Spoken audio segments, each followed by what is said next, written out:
yesterday I was on the news. How the fudge is that possible? Let me give you the backstory. And sorry if my hair looks flat. I forgot to shower last night.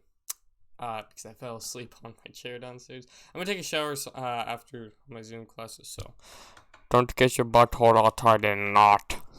So,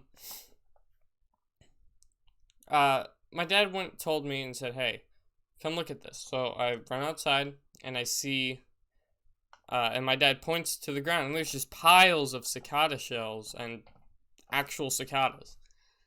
And my dad took a picture, sent it to ABC 27, and they came here around 12 o'clock, and did a live.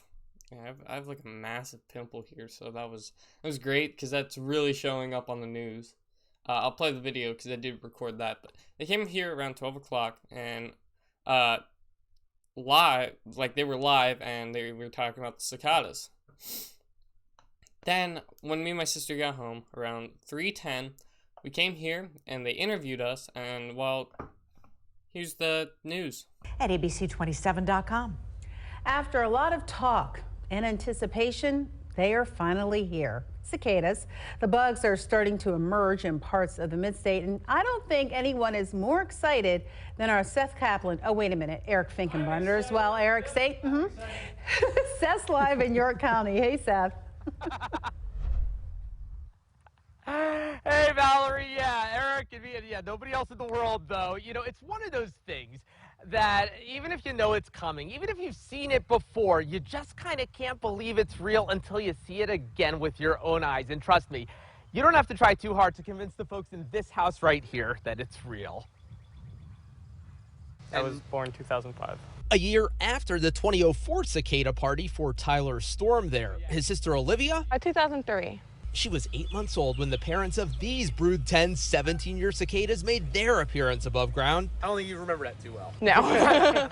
So all they knew about these cicadas is what older people told them. Stuff like, They're just hanging around in the trees. They're not too harmful. And, I mean, really just the noise is like what's going to bug me the most. bug you, so to speak. Yeah.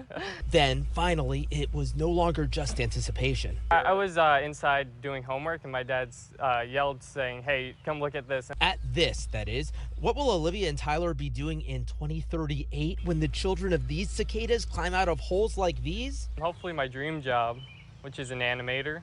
And Police officer. Yeah, I'm in criminal justice currently, so hopefully that'll be what I'm doing. what the cicadas are doing their brief time above ground is shedding their exoskeletons, mating, and dying. Professor Gene Kritsky, the man behind the Cicada Safari app, explained how the children of these cicadas will count the years. They're sucking on tree roots underground. And during the winter months, there's no fluid flow from the roots to the leaves. And so that's how they know 1 year has passed. But how do they count to 17? That is one of nature's great mysteries. Nobody knows the answer to that. I want to introduce you to a friend of mine. This is Catherine, but you could call her Katie, Katie Cada. She is above ground for this brief time here on Earth. Really a feast for the senses. You can see them, you can touch them. But as for hearing them, that doesn't happen until later at night, and then boy can you hear them. Now, what does Katie have planned for these few weeks on Earth? I'll tell you about that coming up at 6 o'clock right now. Live in York County, Seth Kaplan, ABC 27 News.